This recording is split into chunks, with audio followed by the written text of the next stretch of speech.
بسم الله الرحمن الرحيم.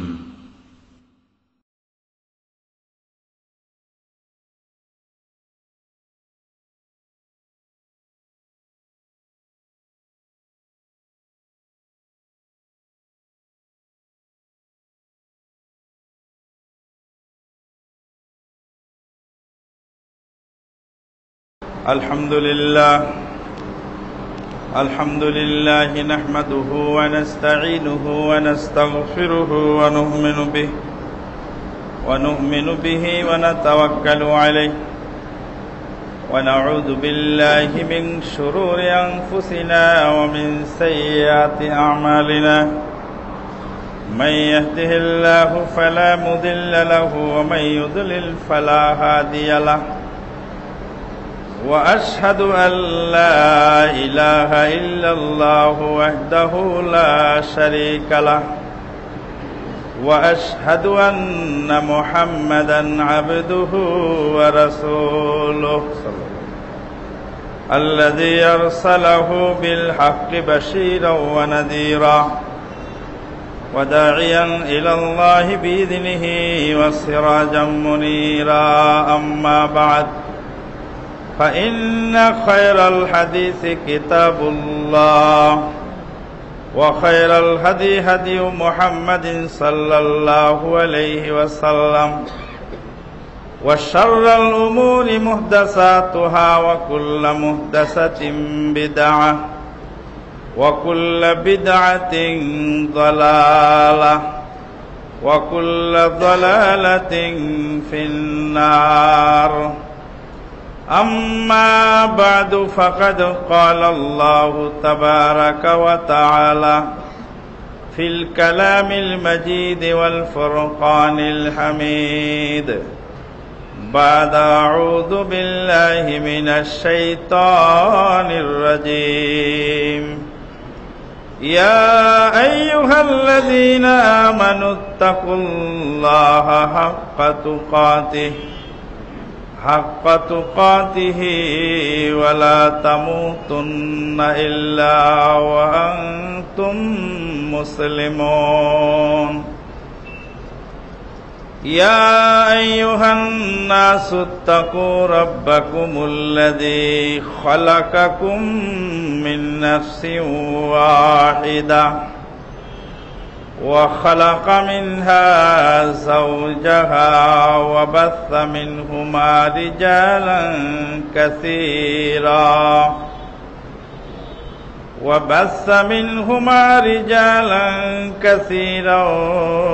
ونساء واتقوا الله الذي تساءلون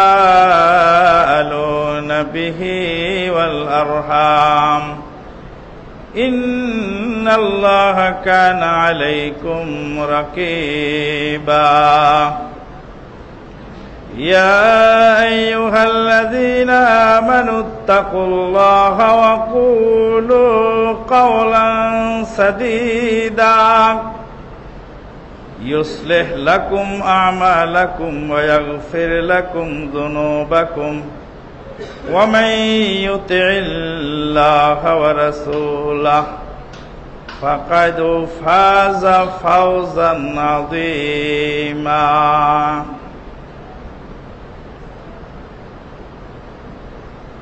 ربنا أنزل علينا مائدة من السماء أنزل علينا مائدة من السماء تكون لنا عيدا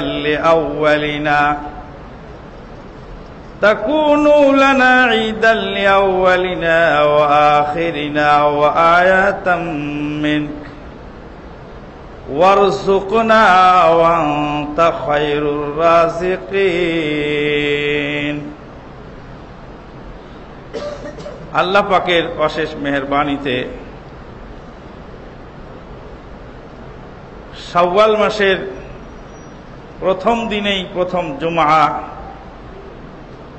আদায় করতে চলেছি আমরা। ঈদের খুতবায় বলা হয়েছে জুমা এবং ঈদ যদি একই দিনে হয় তাহলে ঈদের সালাত আদায় করলে জুমাটা ঐচ্ছিক হয়ে যায়, জোহর পড়লেই চলে।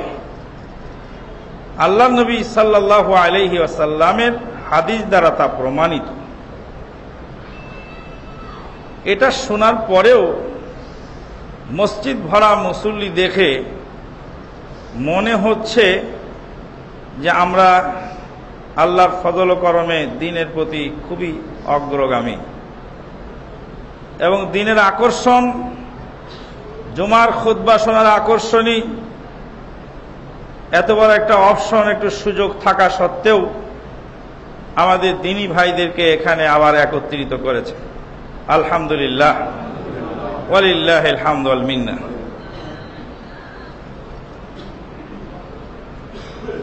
ঈদের খুতবা অনেক ভাই ভালোভাবে শুনতে পাননি এবং সেটা প্রচার মাধ্যমে যথাযথভাবে রেকর্ড করা সম্ভব হয়নি। তাই ভাইদের দাবির প্রেক্ষাপটে ঈদের খুতবার সাথে জুমার খুতবার অনেকটা মিল হবে ইনশাআল্লাহ। ঈদ শব্দের অর্থ হল পুনরাবৃত্তি ঘটা। ঈদের করণীয় বর্জনীয় সম্পর্কে একটু বলবো ইনশাআল্লাহ। তবে আমরা মুসলিম, আল্লাহ পাক আমাদেরকে ইসলাম দিয়েছেন। ইসলাম একটি পূর্ণাঙ্গ জীবন ব্যবস্থা। এই পূর্ণাঙ্গ জীবন ব্যবস্থার মধ্যে প্রথমত দুইটি পার্ট রয়েছে। একটি পার্টের নাম হলো ইসলাম আর আরেকটি পার্টের নাম হলো ঈমান। ঈমানটা হলো ইন্টারনাল আর ইসলামটা হলো এক্সটার্নাল। যখন শুধু ইসলাম বলা হবে ওর মধ্যে ঈমান এসে যাবে, আর যখন ঈমান বলা হবে ওর মধ্যে ইসলাম এসে যাবে। যখন দুটাকে একত্রে বলা হবে তখন দুইটার আলাদা মিনিং হবে। ঈমান মানে হলো বিশ্বাস, বিশ্বাসগত বিষয়, এটা বাহ্যিক হয় না, এটা ভিতরের বিষয়। আল্লাহর প্রতি বিশ্বাস, ফেরেশতাদের প্রতি বিশ্বাস, পরকালের প্রতি বিশ্বাস, তাকদীরের ভালো মন্দর প্রতি বিশ্বাস, নবী রাসূলগণের প্রতি বিশ্বাস, আসমানি কিতাব সমূহের বিশ্বাস, 6টি বিশ্বাস নিয়ে ঈমান গঠিত। আমরা মুসলিম জাতি, আমাদের রয়েছে একটি স্বচ্ছ আকীদা। আমরা এক আল্লাহ বিশ্বাসী। আল্লাহ রাব্বুল আলামিন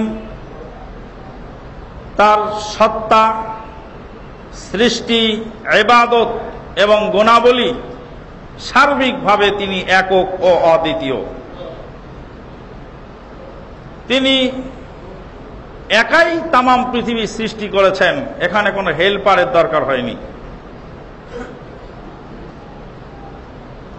পীর সাহেবেরা আল্লাহর হেল্পার হওয়ার দাবিদার, যে আল্লাহর কাছে তো সবাই যেতে পারেন, আমরা মধ্যস্থতা অবলম্বন করে এই কাজ করে থাকি।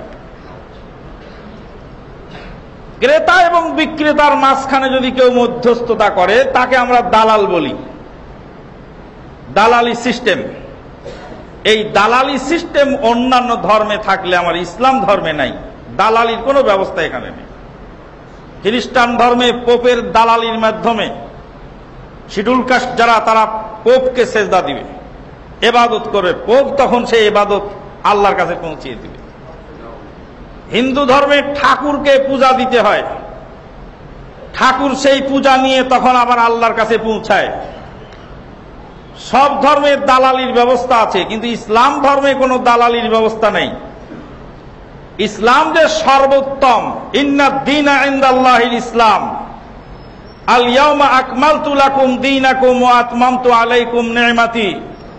ইসলাম যে পূর্ণাঙ্গ এবং কিয়ামত পর্যন্ত যে ইসলাম তামাম পৃথিবীর সকল মানুষের কল্যাণ বয়ে আনতে পারে, তার জ্বলন্ত প্রমাণ হলো এই জায়গায়।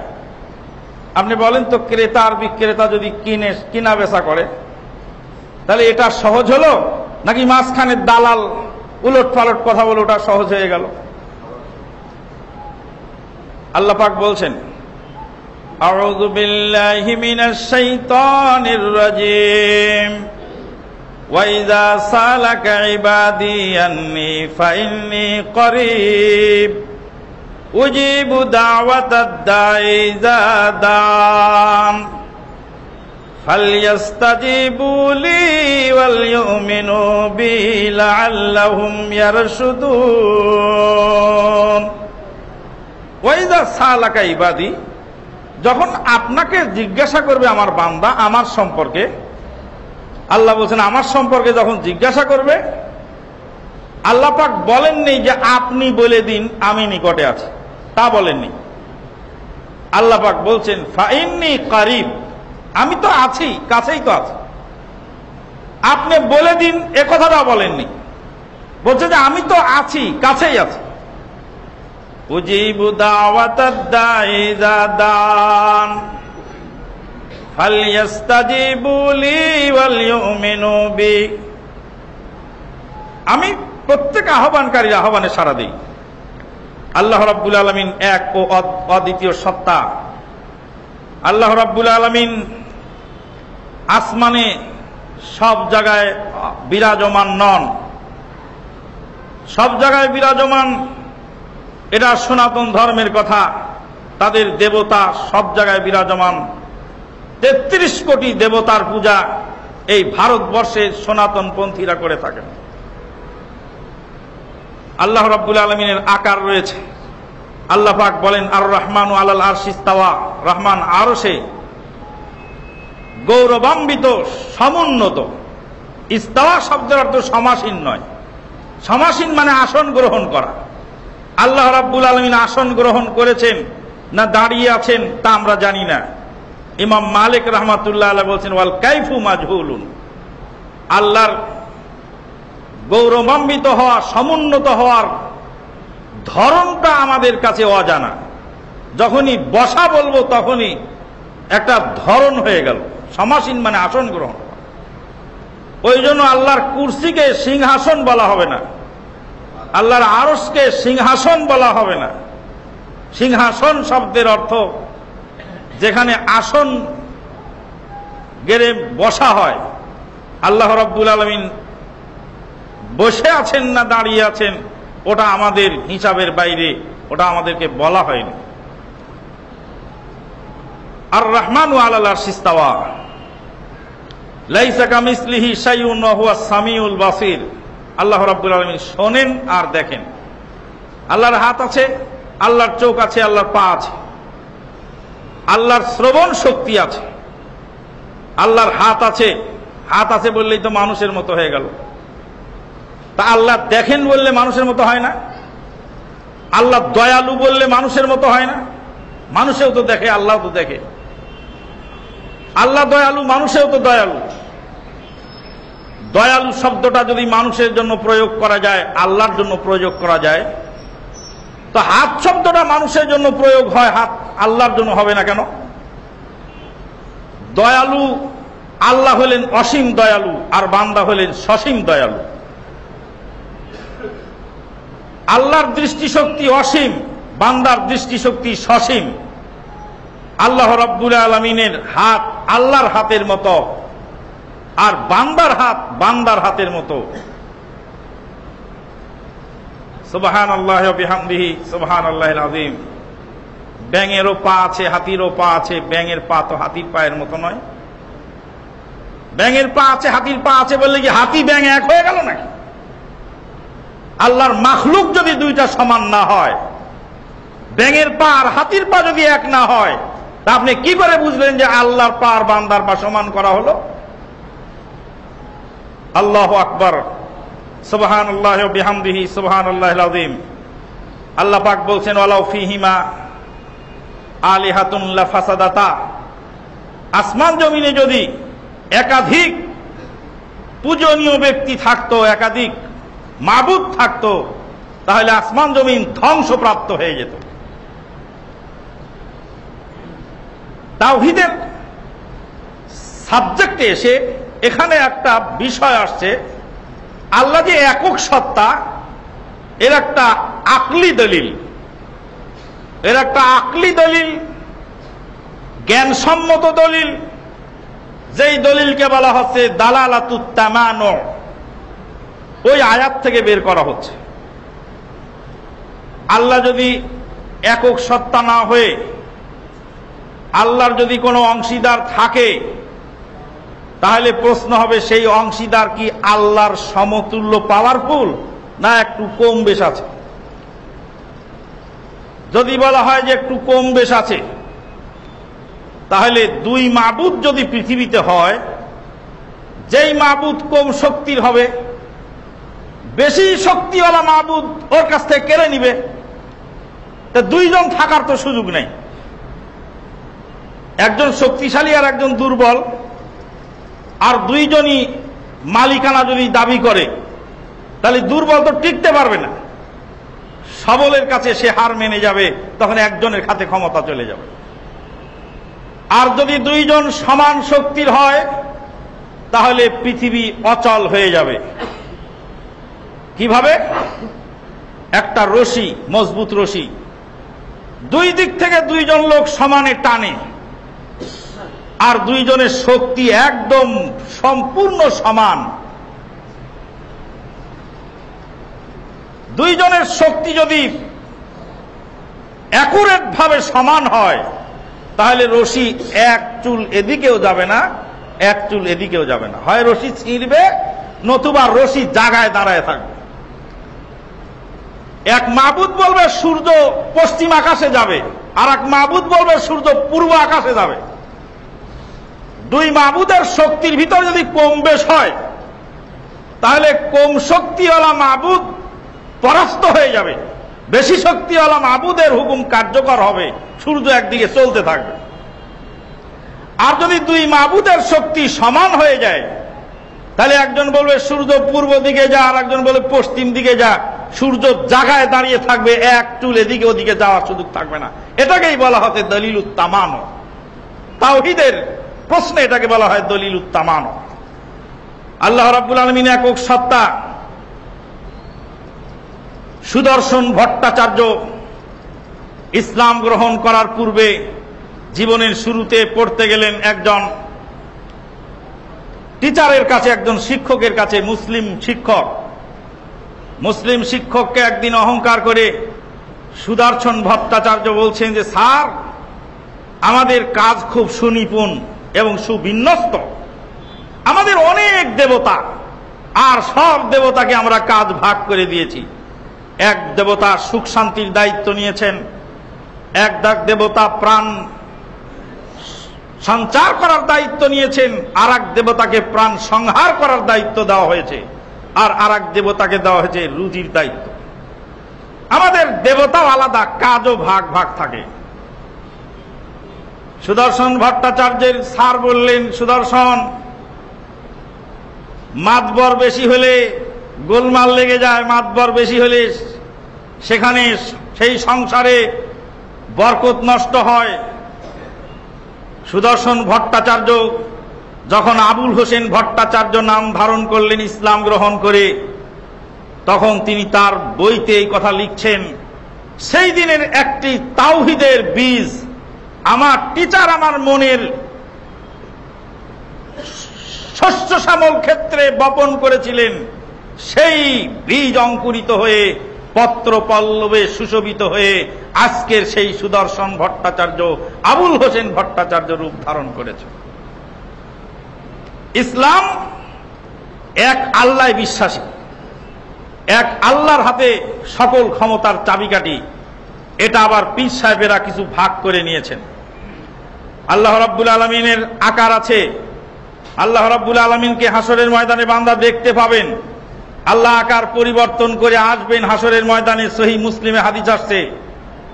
আল্লাহ রাব্বুল আলামিনের অসংখ্য ফেরেশতা মণ্ডলী রয়েছে, ফেরেশতাদের প্রতি আমার বিশ্বাস রাখতে হবে। পীর সাহেব কেবলা মুরিদানদেরকে বলে দিলেন, কালকেও বলেছিলাম কথাটা, পৃথিবীতে সবচেয়ে দুইটা জিনিসের বাড়তি হয় বেশি। একটা হলে বাংলাদেশে সবচেয়ে দুইটা জিনিসের ফলন বেশি হয়েছে, একটা হল ইরি ধান আর একটা হল মুড়ি ধান। ইরি ধানের ফলন বেশি হয়েছে, আবার মুড়ি ধানেরও ফলন বেশি হয়েছে। দলে দলে পালে পালে ভেড়ার পালের মতো দৌড়াচ্ছে, ছাগলের পালের মতো দৌড়াচ্ছে, একটু নয়ন মিলে দেখার সুযোগ তাদের হচ্ছে না।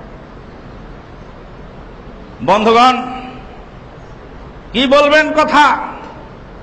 সনাতন ধর্মে অনেক পণ্ডিত রয়েছেন, যেই পণ্ডিতদের ভালো মন্দ বিচার করার সুযোগ নাই। পীর সাহেব বলছেন, আল্লাহর যদি হেল্পার না লাগবে তাহলে আল্লাহ পাক এত ফেরেশতা সৃষ্টি করলেন কেন?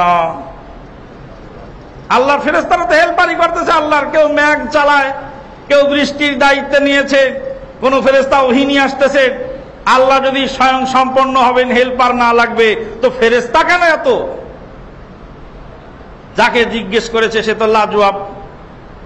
এলেম না থাকলে আপনি গুলিস্তানে ঢাকা শহরে হাঁটবেন, যে ছিনতাইকারী পকেটমার, ও পকেটমারও আপনাকে ফলো করে দেখবে যে আপনি মগা সগা মানুষ না আপনি মোটামুটি চতুর চালাক।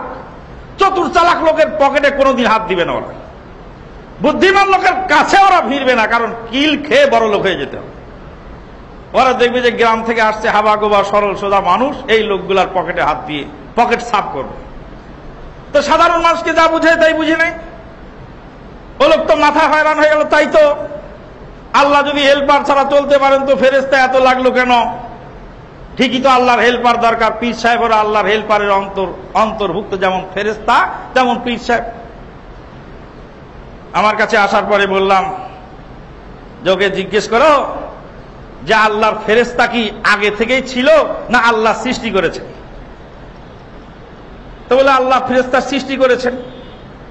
ফেরেশতা কি চিরকাল থাকবে, নাকি এক পর্যায়ে আল্লাহ পাক যখন দুনিয়া ধ্বংস করবেন তখন ফেরেশতাদেরকেও হত্যা করবেন, মারবেন, ফেরেশতাদের প্রাণ সংহার হবে, ফেরেশতাদের মৃত্যু হবে কিনা? আল্লাহ পাক বলেন, কুল্লু মান আলাইহা ফান ওয়া ইয়াবকা ওয়াজহু রাব্বিকা যুল জালালি ওয়াল ইকরাম ফাবিআইয়ি আলাই রাব্বিকুমা তুকাযযিবান। কুল্লু মান আলাইহা ফান, দুনিয়া সব ফানা হয়ে যাবে, ধ্বংস হয়ে যাবে। ওকে জিজ্ঞেস কর, যখন দুনিয়া ধ্বংস হবে তখন আল্লাহর হেল্পারই তো দাদা করবে না তো নানা করবে। যখন ফেরেশতা সৃষ্টি হয়েছিল না তখন সে আল্লাহর হেল্পারই কে করেছিল? লাম ইয়াকুন শারীকুম মিনাদ ওয়া লাম ইয়াকুন ওয়ালিয়্যুম মিনাদ-যুল্লি ওয়া কাব্বিরুহু তাকবীরা। ওয়া লাম ইয়াকুন ওয়ালিয়্যুম মিনাদ-যুল, আল্লাহকে পদস্খলন থেকে কোন অভিভাবক নাই যে সেখান থেকে ফিরায় না। আল্লাহর কোন পদস্খলন নাই। পীরানে পীর দস্তগীর আব্দুল কাদের জিলানী, দস্তগীর যে বললেন, দস্তগীর শব্দের অর্থ কি? দস্ত মানে হলো হাত। আমরা বলি না লোকটা জবরদস্ত, জবরদস্ত মানে হলো সিদ্ধ হস্ত, দস্ত মানে হলো হাত, জবরদস্ত সিদ্ধ হস্ত। দস্তগীর মানে হাত ধারণকারী, হস্ত ধারণকারী। আল্লাহ রাব্বুল আলামিন আর আব্দুল কাদের জিলানী আরো সে হাঁটতেছে। আল্লাহ রাব্বুল আলামিন ফিসল খেয়ে পড়ে গেলেন। তারপরে আব্দুল কাদের জিলানী আল্লাহর হাত চেপে ধরলেন, ধরে আল্লাহকে স্থির করে রাখলেন। ওই দিন থেকে আব্দুল কাদের জিলানীর নাম হয়ে গেল দস্তগীর। গাউসুল আজম মসজিদ বানিয়ে রেখেছে ওখানে। গাউস মানে হলো ফরিয়াদ শ্রবণকারী, আজম মানে হলো মহান, মহান ফরিয়াদ শ্রবণকারী। সুপারলেটিভ ডিগ্রিটা যদি আব্দুল কাদের জিলানীকে দিলাম তো আল্লাহর থাকলো কি? আল্লাহ খালি হয়ে গেছে। মুরিদানরা বলছে, ভেড়ার পাল বলছি দেখে মন খারাপ হয় না, ভেড়ার চেয়েও জঘন্য, ছাগলের চেয়েও জঘন্য। ভেড়া ছাগল তাও একটু ভালো মন্দ বুঝে হাঁটে। কোন স্পর্ধায় কোন আক্কেলে কথাগুলি মানুষ বলে আর কোন আক্কেলে শোনে আর কোন বিবেকে সেগুলি বরদাস্ত করে, তারপরেও তো দলে পালে কমে না, হতেই থাকবে। আল্লাহ রাব্বুল আলামিন ফেরেশতা ব্যবহার করেছেন আল্লাহর হিকমত, মানুষের জন্য দলিল হিসাবে ব্যবহার করার জন্য। আল্লাহ রাব্বুল আলামিন অগণিত নবী রাসূল পাঠিয়েছেন, অগণিত আসমানি কিতাব পাঠিয়েছেন। সর্বশেষ কিতাব হলো মহাগ্রন্থ আল কোরআনুল কারীম, যা রমাদান মাসে নাজিল হলো। আজকের এই ঈদের দিনে এক মাস রমজানের সিয়াম পালন করার পরে আমাদের মৌলিক কাজ হলো এই কোরআনের মর্যাদা রক্ষা করা, কোরআনের সার্বভৌমত্ব, কোরআনের সার্বভৌম অধিকার ছিনতাই হয়েছে। হানাফি মাযহাবের বড় কিতাব, বলা ফেরেই তো বলি, সারা বিশ্বে তো ইন্টারনেটের মাধ্যমে প্রচার হয়। হানাফি মাযহাবের বড় কিতাবখানার নাম হলো হেদায়া। হেদায়া কিতাবের ভূমিকায় লিখেছেন, ইন্নাল হেদায়াতা কাল কোরআন, হেদায়াটা হলো কোরআনের মতো। আল্লাহ রাব্বুল আলামিন 4 বার চ্যালেঞ্জ দিয়েছিলেন কোরআনের মতো কোরআন আনার জন্য, কোরআনের মতো 10টি সূরা বানানোর জন্য, কোরআনের মতো 1টি সূরা বানানোর জন্য, কোরআনের মতো কোরআনের সূরার সাথে মিল রেখে একটি আয়াত বানানোর জন্য। সমস্ত আরব বিশ্ব নাকাম হয়ে তারা এক কথায় জবাব দিয়ে গেল, হাযাল কাউলু লাইসা লিল বাশার, এটা কোনো মানুষের কথা নয়, অতএব মানুষের কথা এই কথার সাথে কিয়ামত কোনো ম্যাচিং খাবে না।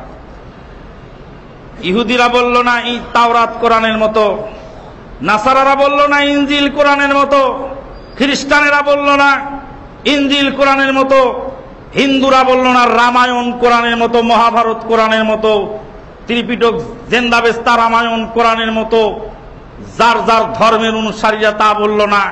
কিন্তু আপনি কি করে মুসলিম হয়ে বলতে পারলেন? আপনার মাদ্রাসায় এখনো তো সে কিতাব আপনি পড়াচ্ছেন, যার ভিতরে বাজে কথা ভর্তি অনেক। আপনার মাদ্রাসায় পড়াচ্ছেন, আপনার ওই ভূমিকায় লেখা আছে না এটা কোরআনের মতো। কোন সাহসে, কোন স্পর্ধায় কথা বলেন আপনারা? কেন বলেন? আল্লাহর কসম করে বলছি, আল্লাহর কসম করে খুতবার মেম্বারে দাঁড়িয়ে বলছি, আমরা যারা আহলুল হাদিস আকীদায় বিশ্বাসী, আমাদের যদি দলিল মজবুত না থাকতো তাহলে পিঁপড়ার মতো ডলে আমাদেরকে মেরে ফেলতো। এদেশে বাঁচার অধিকার আমাদের ছিল না। আজকেই ভাই হৃদয় বিদারক ঘটনা বলছিলেন, জোরে আমিন বলার অপরাধে চোরের মতো করে হাজার হাজার ছাত্র ধরে নিয়ে গেলেন, ধরে নিয়ে মুফতি সাহেবের খাস কামরায় বন্দী করে রাখলেন। তারপরে লম্বা ঘটনা। পাবনার এডওয়ার্ড কলেজের রসায়ন বিভাগের ছাত্র ইকবাল বিন জিন্না তার হৃদয় বিদারক ঘটনা লিখতে গিয়ে মাসিকাত তাহরিকে কারেন্ট সংখ্যায় লিখেছেন, বলছে মুসল্লিদের লাঠির আঘাতে মসজিদের ভিতরেই লুটে পড়লাম জোরে আমিন বলার অপরাধে। আপনি আহলে হাদিসের ঘরে জন্ম নিয়েছেন, আপনার কাছে সুন্নতের কোনো মর্যাদা নাই। যারা বাইশ আহলুল হাদিস, যারা ত্যাগ ও তিতিক্ষা দিয়ে কোরআন ও সুন্নাহর পথে এসেছেন, তাদেরকে জিজ্ঞেস করে দেখুন কত কষ্ট এক একজনের বুকে পুঞ্জীভূত রয়েছে, কত ত্যাগ ও তিতিক্ষার মাধ্যমে তাদেরকে এখানে আসতে হয়েছে। বন্ধুগণ, আর এক বক্তব্য ছেড়ে দিল, মুসনবিয়ে হাসতে কোরআন দার জাবানে পাহলবি, মসনবিয়ে মৌলবিয়ে মানবী। শুনতে ভালোই লাগে, বিষাক্ত বিষ জোর ভিতরে লুকানো আছে। আপনি জানেন ওর অর্থ কি? ওরা যদি বাংলায় বলতো আপনি তো বুঝতে পারতেন, ফার্সিতে বললো মুসনবিয়ে হাসতে কোরআন দার জাবানে পাহলবি, মসনবিয়ে মৌলবিয়ে মানবী। আপনারা যদি বেদাতি শ্রোতার অনুসারী হতেন তা আপনারা তো এখন সুবহানাল্লাহ 3 বার কইতেন। আপনারা তো সুবহানাল্লাহ কইলেন না, ইন্নালিল্লাহ কবেন একটু পরে যদি অর্থটা হয়। মুসনাবি হাসতে কোরআন, মুসনাবি হলো আল্লামা রুমির কিতাব মুসনাবি শরীফ। বলছে এই মুসনাবিটা হলো কোরআন, মুসনাবি হাসতে কোরআন এটা হলো কোরআন। দার জাবানে পাহলবি ফার্সি ভাষার কোরআন। ফার্সি ভাষায় যদি কোরআন দেখতে চাও তো মুসনাবির রুমিটা পড়ো, ওর ভিতরে ফার্সি ভাষার কোরআন আছে। বন্ধুগণ, আল কোরআনের সার্বভৌমত্ব ছিনতাই হয়েছে। আল কোরআনের ভিতরে যে হুজুর তাবিজের নকশা দিয়েছেন, তাবিজের নকশা তো আল্লাহ নবী দেননি, সাহাবায়ে কেরামগণ দেননি। সাহাবায়ে কেরামগণ অসুস্থ হতেন, সূরা ফাতিহা পড়ে ফু দিয়েছেন। সূরা ফাতিহা পড়ে আপনিও ফু দিতে পারবেন, কিয়ামত পর্যন্ত বৈধ। আপনি নকশা বানায় গলায় ঝুলালেন কেন? পীর সাহেব তাবিজ বিক্রি করলেন, আবার সেই পীর যখন নিজে অসুস্থ হলেন তিনি আবার গেলেন চিকিৎসা করার জন্য সিঙ্গাপুরের মাউন্ট এলিজাবেথ হাসপাতালে। ওনার তাবিজে ওনার কাজ হয় না। তাবিজটা হলো একটা ব্যবসা। পরকালের জবাবদিহিতা, ইমানদার ব্যক্তি পরকালের জবাবদিহিতায় বিশ্বাসী। পরকালের জবাবদিহিতা যদি মানুষের থাকে তাহলে মানুষ অন্যায় করতে গিয়ে তার হাত কাঁপবে। পরকালের জবাবদিহিতা বস্তুবাদীদের মধ্যে নাই, পরকালের জবাবদিহিতা বামপন্থীদের মধ্যে নাই, পরকালের জবাবদিহিতা যারা নাস্তিক তাদের নাই। তাদের দুনিয়াটাই হলো সবকিছু শেষ। তাকদীরের বিশ্বাস, তাকদীরের বিশ্বাস মানুষকে বহুদিন বাঁচিয়ে রাখে। আমার ছেলে মারা গেছে, আমার একটা সান্ত্বনা আছে, ছেলেটা পরকালে আমার সুপারিশ করবে। 10,000 টাকা আমার ছিনতাইকারী নিয়ে গেছে, আমার সান্ত্বনা আছে, হাসরের মাঠে আমি এর বদলা পাবো। আমি অসুস্থ হয়েছি, রোগ শোকে আক্রান্ত হয়েছি, এর বদলা আমার আছে। তাকদীরের বিশ্বাস মানুষকে অনেক দিন বাঁচিয়ে রাখে। দ্বিতীয় পাঠ হলো ইসলাম। ইসলামের মধ্যে রয়েছে শাহাদাত, আশহাদু আল্লা ইলাহা ইল্লাল্লাহু ওয়া আশহাদু আন্না মুহাম্মাদান আবদুহু ওয়া রাসূলুহু। আমি সাক্ষ্য দিচ্ছি আল্লাহ ছাড়া কোনো সত্য মাবুদ নাই, আরো সাক্ষ্য দিচ্ছি নবী মুহাম্মদুর রাসূলুল্লাহ সাল্লাল্লাহু আলাইহি সাল্লাম আল্লাহর বান্দা এবং তার রাসূল। আল্লাহর বান্দা এবং তার রাসূল, এই সাক্ষ্য দিচ্ছি। দুইটি সাক্ষ্যের অভাবে, শাহাদাতে ইলাহিয়ার সাক্ষ্যের অভাবে আজকে শিরক ঢুকেছে, আর শাহাদাতে নববিয়ার সাক্ষ্যের অভাবে আজকে বেদাত ঢুকেছে সমাজের মধ্যে। 2 নম্বর হলো সালাত। ছোট বড় ধনী দরিদ্র সবার জন্য সালাত জরুরি। বড় পীর আব্দুল কাদের জিলানী রাহমাতুল্লাহ আলাইহি বলেন, আপনার বড় পীর, আমি পীর মানি না, অতএব আমি তাকে একজন আলেম হিসাবে মনে করি। আব্দুল কাদের জিলানী রাহমাতুল্লাহ আলাইহি বলেন, মান তারাকা সালাতা ফাকতুলুহু বিসাইফে, যে ব্যক্তি নামাজ ছেড়ে দিল তাকে তলোয়ার দিয়ে হত্যা করো। হত্যা করার দায়িত্ব লালু মন্ত্রী আর ভুলু এমপির নয়, হত্যা করার দায়িত্ব সরকারের। ওয়ালা তুগাসসিলুহু ওয়ালা তুকাফফিনুহু ওয়ালা সাল্লু আলাইহি ওয়ালা তাদফানুহু বিমাকারিবিল মুসলিমিন, তাকে গোসল দিও না, তাকে কাফন দিও না, মুসলমানের গোরস্থানে তাকে দাফনও করো না। বড় পীরের ফতোয়া মুসলমানের গোরস্থানে দাফন করো না। ছোট পীর বলছে কাফারা দাও, আমি খেয়ে ফেলি, আর ওকে ছেড়ে দাও, পরকালে হয় দেখবো। মুসলিম জীবনে আছে সিয়াম। সিয়াম মানুষের শারীরিক উপকার আনে। সিয়াম মানুষকে ভুকা নাঙ্গা মানুষের জঠর জ্বালার ব্যথা বুঝানোর অনুভূতি জাগায়। সিয়ামের মাধ্যমে মুসলিম জাতি ঐক্যবদ্ধ হয়। মুসলিম জাতির রয়েছে হজ, যেই হজের মাধ্যমে 40 লাখ মানুষ মুজদালেফায় রাত্রি যাপন করে। 5000 বছর পার হয়ে গেল, আজও পর্যন্ত কোন দুর্ঘটনা ওই রাত্রিতে ঘটে নাই। পক্ষান্তরে যারা মানুষের তৈরি মতবাদ নিয়ে ঘুরে বেড়ায়, তাদের সামান্য অল্প কিছু লোকের সমাবেশ সেখানে হলে হাজার হাজার সমস্যার সৃষ্টি সেখানে হয়। মুসলিম জাতি রয়েছে যাকাত। যাকাত সম্পর্কে গত জুমায় বিস্তারিত আলোচনা করা হয়েছে। মুসলিম জাতির আছে সুখ দুঃখ, হাসি কান্না, আনন্দ উল্লাস। আজকের এই দিনে আমরা আনন্দ করছি। তামাম বিশ্বে ক্রুসেড ঘোষণা করেছে ইহুদি নাসারাগণ। যেই ক্রুসেডের কুফল হিসাবে আজকে সিরিয়ার মাটিতে অগণিত মাসুম বাচ্চাকে জবাই করা হচ্ছে। একটা ছোট্ট বাচ্চা বাশার আল আসাদের কুত্তা বাহিনীর হাত থেকে কোনো মতো ছুটে এসেছে। সে জবানবন্দি দিচ্ছে সাংবাদিকদের সামনে, বলছে আমাকে আর আমার এক ভাইকে একত্রে বন্দী করেছে, হাজার হাজার লাশের স্তূপের মধ্যে আমাদেরকে রেখে দিয়েছে। লাশের গন্ধে আমরা আধামরা হয়ে গেলাম, আমাদের খাবার দিল না। আমার সাথী ভাইটি ওখানেই মরে মৃত্যুর কোলে ঢলে পড়ল। আল্লাহ আমাকে বাঁচিয়ে রেখেছেন, কোনোভাবে পালিয়েছে। বসনিয়া হার্জেগোভিনায় যখন যুদ্ধ চলছিল, বসনিয়ার সার্ব বাহিনীর বর্বরতা শুনেছেন আপনি। আমি আরাবিয়ান এক ম্যাগাজিনে একদিন পড়লাম, সার্ব বাহিনীর এক জানোয়ার ঢুকলো এক বাড়িতে। একজন মহিলা বরবটির তরকারি দিয়ে সবজি রান্না করছে। জিজ্ঞেস করলো, ইস্তাতবুখিন, কি রান্না করো তুমি? বলতে ফাসুলিয়া। ফাসুলিয়া মানে বরবটি, ফাসুলিয়া মানে শিম, শিম রান্না করতেছি। বলছে শিমের সবজি রান্না করতেছে, গোশত নাই? যুদ্ধ বিধ্বস্ত দেশ, গোশত কোথায় পাবো? সবজি দিয়েই তো কোনো মতো দিনাতিপাত করছি। চোখের পলকে মায়ের কোল থেকে শিশুটাকে কেড়ে নিয়ে শিশুটাকে ধারালো অস্ত্র দিয়ে টুকরো টুকরো করে সেই সবজির তরকারির ভিতরে গোশতগুলি ফেলে দিয়ে নাড়া দিয়ে বলল, বিনা পয়সার গোশত তোমাকে দিয়ে গেলাম, তুমি খাও।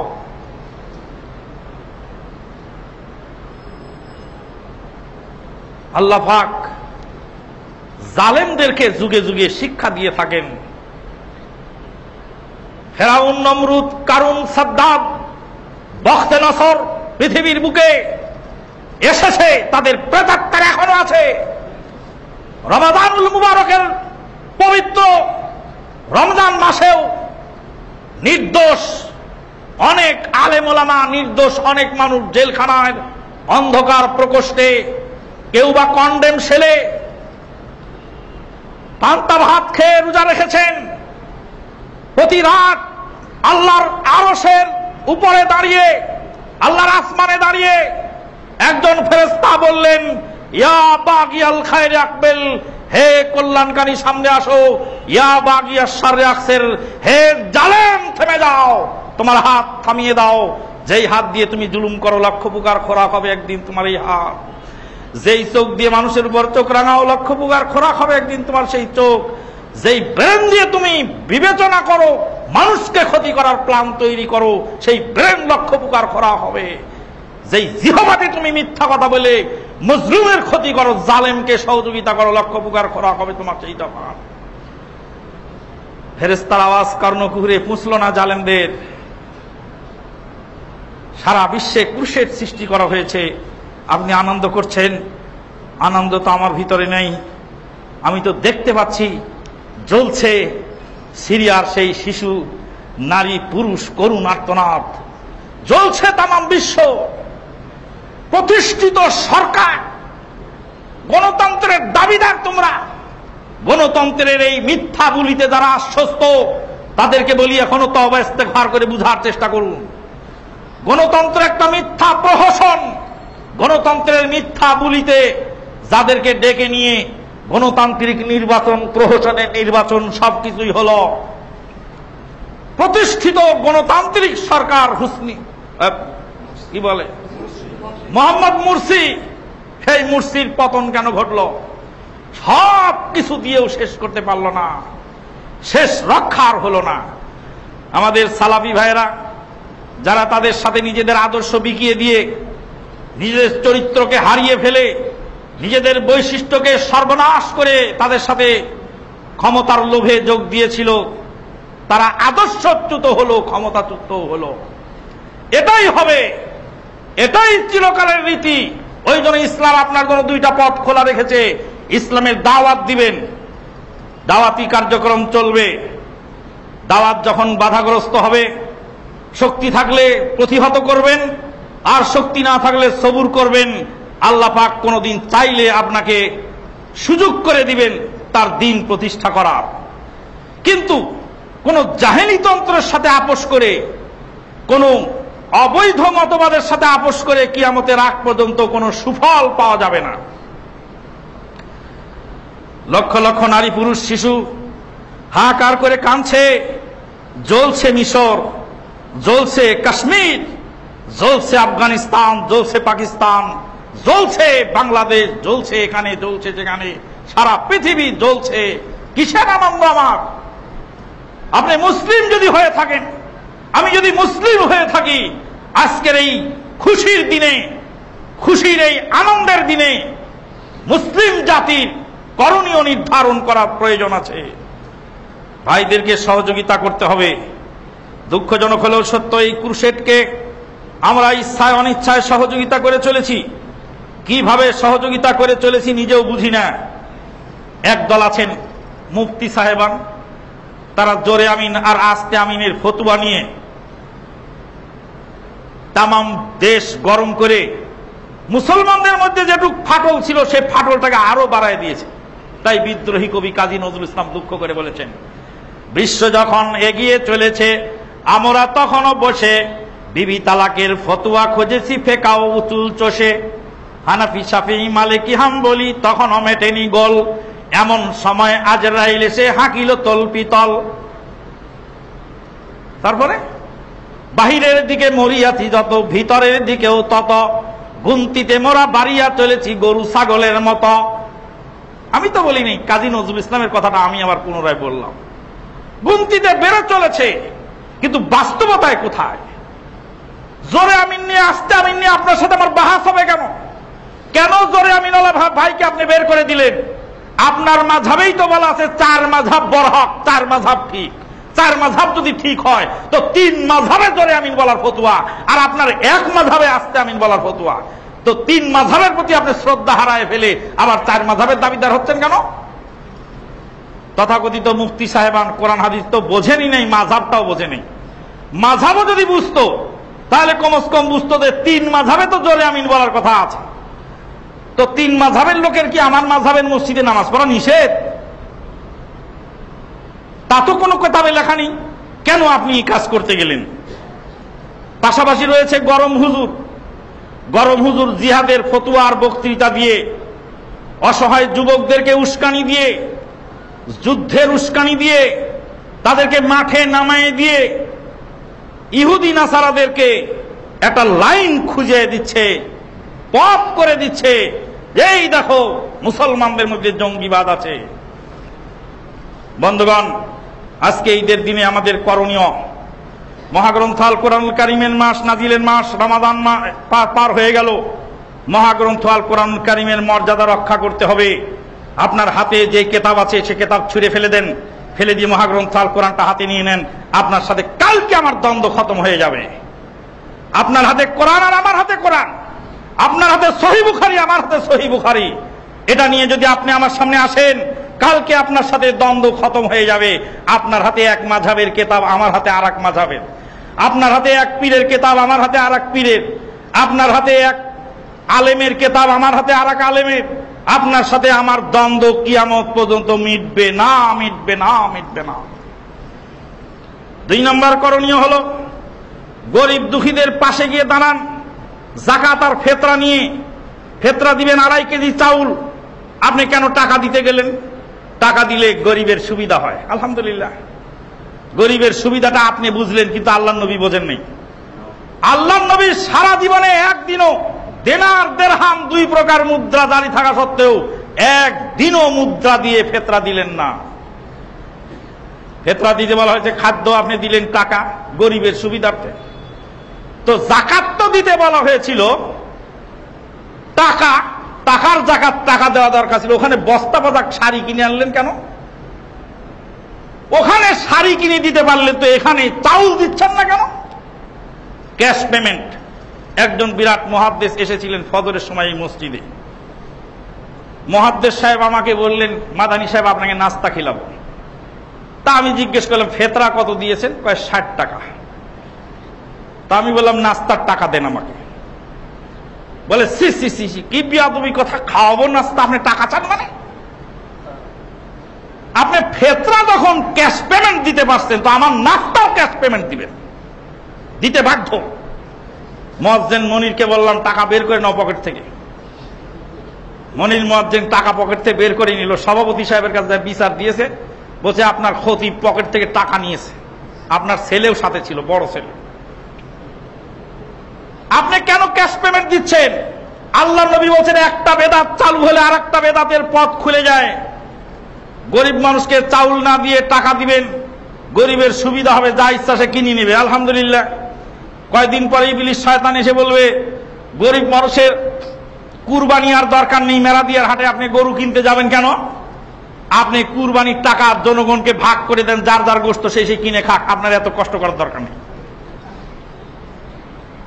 আর একজন বলবো হজে গিয়ে খামাকে এত টাকা নষ্ট করার দরকার কি? এই টাকাগুলি গরিব মিসকিনকে ভাগ করে দেন। আরে কুরবানি তো ক্যাশ পেমেন্ট চলবে না, কুরবানি পশু জবাই করতে হবে। পশু জবাই করতে হবে কেন? ফেতরা চাউল দিতে, খাদ্য দিতে বলা হয়েছিল। খাদ্য না দিয়ে যখন ওখানে টাকা দিলে চললো, তো এখানে গরুর গোশত আমি বিতরণ না করে টাকা বিতরণ করে দিলাম, সমস্যা কোথায়? তখন আপনি কি জবাব দেবেন? আস্তে আস্তে ইসলাম কাটছাট হতে হতে ইসলামের অরিজিনালিটি নষ্ট হবে। প্রত্যেক মুসলিমের উপরে ফেতরা ফরজ, যে গরিব দুঃখী মানুষ যার খাবার নেই সেও ফেতরা দিবে। কোত্থেকে দিবে সে? যার খাবার নেই তার ফিতরা দিবে সরকার, তার ফেতরা দিবে সমাজপতি। সমাজপতির মাতবরি চলবে না, শুধু গরিব দুঃখী মানুষের ফেতরা সমাজপতি দিয়ে দিবে। রাষ্ট্রপতি গরিব দুঃখী মানুষের পক্ষ থেকে ফেতরা আদায় করে দিবে। আল্লাহ নবী সাল্লাল্লাহু আলাইহি ওয়াসাল্লাম তাই করেছিলেন। মজলুমের পাশে আজকে দাঁড়াতে হবে আমাদেরকে, তাদের জন্য সমবেদনা জানাতে হবে, দোয়া করতে হবে। আল্লাহ যেন তাদেরকে সবরে জামিল এখতিয়ার করার তৌফিক দান করেন। বন্ধুগণ, ঈদের দিন প্রচলিত কুলাকুলি শরীয়ত সম্মত নয়। প্রচলিত কবর জিয়ারত ঈদের দিনকে কেন্দ্র করে শরীয়ত সম্মত নয়। অন্যান্য দিনে যে সমস্ত হারাম কাজ হয়ে থাকে, সেই হারাম কাজের পাপ আজকের দিনে করলে দ্বিগুণ হবে। যেহেতু আজকে ঈদের দিন, পবিত্র দিন। আল্লাহ পাক বলছেন, ঈসা আলাইহিস সালাম বলেন, রব্বানা আনজিল আলাইনা মাইদাতাম মিনাস সামা মাইদাতাম মিনাস সামাই তাকুনু লানা ঈদাল লিআওয়ালিনা ওয়া আখিরিনা ওয়া আয়াতাম মিনক। ঈসা আলাইহিস সালাতু ওয়াস সালামের উম্মতেরা ঈসা আলাইহিস সালামের কাছে দাবি করলে, ঈসা তুমি তো মুর্দারে জিন্দা করে দেখালে, তুমি তো কত কিছুই দেখালে, আর একটা জিনিস দেখাও, এইটা দেখালেই আমরা ঈমান আনবো। আসমান থেকে এক দস্তরখান ভর্তি খানা নিচে নামে আসবে, আমাদের চোখের সামনে আসমানি খাবার আমরা খাবো, খেয়ে ঈমান আনবো। ঈসা আলাইহিস সালাতু ওয়াস সালাম দোয়া করলেন, আল্লাহুম্মা আনজিল আলাইনা মাইদাতাম মিনাস সামা। হে আল্লাহ, আসমান থেকে খাদ্য সহ এক দস্তরখান তুমি নাজিল করো। তাকুনু লানা ঈদাল লিআওয়ালিনা ওয়া আখিরিনা। এই খাদ্যটা হবে আমাদের জন্য ঈদ, আনন্দ, উৎসব। ঈদ হলো মুসলিম জাতির দুইটি, একটা হলো ঈদুল আযহা, একটা ঈদুল ফিতর। কিয়ামত পর্যন্ত দুইটি থাকবে। যতই কেউ বানাক, তৃতীয় নম্বর ঈদে মিলাদুন নবী 656 হিজরি থেকে মেড ইন ইরাক।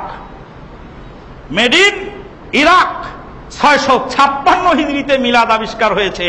ইমাম আবু হানিফা রাহমাতুল্লাহ আলাইহির ইন্তেকালের প্রায় 500 বছর পরে, 515 বছর পরে, ইমাম আবু হানিফা রাহমাতুল্লাহ আলাইহির ইন্তেকালের 515 বছর পরে, আর আল্লাহর নবীর ইন্তেকালের 600, আল্লাহর নবীর ইন্তেকালের 645 বছর পরে, 645 বছর পরে। বন্ধুগণ, তাকুনু লানা ঈদাল লিআওয়ালিনা ওয়া আখিরিনা ওয়া আয়াতাম মিন। আমাদের জন্য হবে সেটা ঈদ, পূর্ববর্তীদের জন্য এবং পরবর্তীদের জন্য। আল্লাহ পাক বললেন, ইয়া ঈসা ইন্নী মুনাজ্জিলুহা। তুমি মায়দা চাইছো, খাবার চাইছো, ঈদের উৎসব করতে চাও, ঈদের উৎসব আমি দেব। যদি তারা আমার এই খাদ্য খেয়ে আমার শুকরিয়া আদায় করে, তাহলে আমি তাদেরকে ছেড়ে দিব।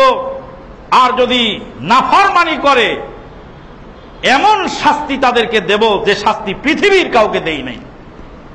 ইন্নী ওয়াযিবুহা লা ওয়াযিবু বিহা আহাদাম মিনাল আলামিন। আসমান থেকে দস্তরখান নাজিল হলো, আল্লাহর নিয়ামত খেলো, খাওয়ার পরে আল্লাহর নাফরমানি করলো, ঈদের দিনে নাফরমানি করলো। আল্লাহর নিয়ামত খাওয়ার দিনে নাফরমানি করলো। আল্লাহ রাব্বুল আলামিন ঈসা আলাইহিস সালামকে বললেন, তোমার উম্মতকে এখন কি শাস্তি দিব? ঈসা আলাইহিস সালাম বললেন, আল্লাহুম্মা ইন কুনতা তুআযিবুহুম ফাইন্নাহুম ইবাদুক ওয়া ইন তাগফির লাহুম ফাইন্নাকা আনতাল গাফুরুর রহিম। আল্লাহুম্মা ইন কুনতা তুআযিবুহুম, হে আল্লাহ, তুমি যদি তাদেরকে শাস্তি দাও, ফাইন্নাহুম ইবাদুক, ওরা তো আমার কেউ না, ওরা তোমারই বান্দা। তোমার বান্দাকে তুমি শাস্তি দিবে না ছেড়ে দিবে, এটা তোমার ব্যাপার, আমার কিছু বলার না। আল্লাহুম্মা ইন কুনতা তুআযিবুহুম ফাইন্নাহুম ইবাদুক ওয়া ইন তাগফির লাহুম ফাইন্নাকা আনতাল গাফুরুর রহিম। আল্লাহ গো, তুমি যদি তাদেরকে মাফ করে দাও, তুমি হলো গাফুরুর রহিম, তুমি ক্ষমাশীল দয়াময়, তুমি মাফ করতেও পারো, শাস্তিও দিতে পারো, তোমার হাতে রয়েছে সবকিছু কর্তৃত্ব এবং ক্ষমতা। তুমি কি করবে মাবুদ তুমি জানো, আমার কিছুই বলার নাই। তুমি তো আমাকে ওয়াদা দিয়েছিলে আমার উম্মত নাফরমানি করেছে, গাদ্দারি করেছে, কিছুই বলার নাই, করার নাই।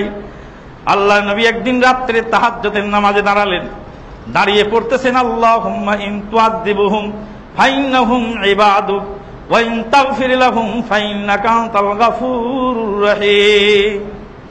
চোখে পানি দরদর করে পড়তেছে, দাড়ি ভিজে যাচ্ছে, বুক ভিজে যাচ্ছে, সারা রাত পার হয়ে গেল। আল্লাহ নবী একটি আয়াত পড়তে পড়তে রাত ভোর হয়ে গেল। আল্লাহু আকবার। একটি আয়াত সারা রাত ধরে পড়লেন। রেল হাফেজের মতো কে আপনাকে তারাবি পড়তে বলেছে? একটা সূরা কুল হুয়াল্লাহ সূরা আপনি জানেন, সারা রাত ধরে 1 লাখ বার আপনি পড়েন, দাঁড়ায় খালি পড়তেই থাকেন, পড়তেই থাকেন। আল্লাহ আমার পুঁজি নাই কিছু, আমি একটা সূরা তুমি সারা রাত ধরে পড়ো, আল্লাহ কবুল করবে। আল্লাহ নবী একটি আয়াত সারা রাত পড়লেন, আল্লাহুম্মা ইন কুনতা তুআযিবুহুম ফাইন্নাহুম ইবাদুক। আল্লাহ গো, ওদেরকে যদি শাস্তি দাও, ওরা তো তোমার অসহায় বান্দা, ওরা প্রতিহত করতে পারবে না, দিলে দিতে পারো, তোমার হুকুমের বাইরে যাওয়ার ক্ষমতা তো আমাদের নাই। ওয়া ইন তাগফির লাহুম, যদি তুমি মাফ করে দাও, ফাইন্নাকা গাফুরুর রহিম। পৃথিবীর এমন কোন দরবার নেই মাবুদ, যেই দরবারে গিয়ে জবাবদিহি করতে হবে। তুমি যদি মাফ করে দাও, তাহলে তোমাকে কোনো জায়গায় জবাবদিহি করতে হবে না, তুমি মাফ করে দিলেও দিতে পারো। আল্লাহ রাব্বুল আলামিনের হুকুম, আল্লাহ অর্ডার দিয়ে দিলেন, শুকরে পরিণত করে দাও। সমস্ত উম্মত শুকরে পরিণত হয়ে গেল, যারা ঈদের দিনের খানা খেয়ে আল্লাহর নাফরমানি করেছিল। আজকের ঈদ তো তার জন্য, যে ব্যক্তি রমজান মাসে সময় কাটিয়েছে, সাদা পোশাক পরে আগের কাতারে দাঁড়িয়ে এসেছো, রোজা তো রাখোই নাই, সালাত আদায় করো নাই। কিসের তোমার ঈদ? কিসের তোমার আনন্দ? কিসের তোমার খেলাধুলা? বৈধ খেলাধুলা চলবে, অবৈধ কোনো গান বাজনা চলবে না। অবৈধ গান বাজনা যারা করছে, তারা কি, তাদের ইবাদত যদি কবুল হয়ে থাকে, কেন তারা সাদা দিলে আবার কাঁদা লাগাতে গেল? আর তাদের ইবাদত যদি কবুল না হয়ে থাকে, তো কিসের আনন্দ তারা করছে আজকে? লাইসাল ঈদু লিমান লাবিসাল জাদিদ, যে নতুন পোশাক পরে ওর জন্য ঈদ নয়, ওয়ালাকিন্নাল ঈদুল্লাযী ইয়াখাফুল ওয়াঈদ, আল্লাহর ভয়কে দেখে যে ডরায়, সেই তার জন্য রয়েছে ঈদ। আল্লাহ রাব্বুল আলামিন এই ঈদের দিনে তামাম বিশ্বের মুসলিমকে শান্তি পৌঁছে দিন। অসহায় মানুষের দ্বারে দ্বারে গিয়ে খোঁজ নিয়ে তাদের কাছে গিয়ে পাশে গিয়ে দাঁড়ান, মজলুম জনতার পাশে গিয়ে দাঁড়ান। যে যতটুকু পারেন ততটুকু সাহায্যের হাত অসহায়, হতদরিদ্র, বিধবা, গরিব, দুঃখী মানুষের পাশে গিয়ে দাঁড়ান। আল্লাহ পাক আমার আপনার ইহকাল পরকাল মঙ্গলময় করবেন। আকুলু মা তাসমাউন। বারাকাল্লাহু লানা ওয়া লাকুম ফিল কুরআনিল আযীম ওয়া নাফা'না ওয়া ইয়্যাকুম বিল আয়াতি ওয়াজ যিকরিল হাকীম। ইন্নাহু তাআলা জাওয়াদুন কারীমুম মালিকুম বাররাউফুর রহিম।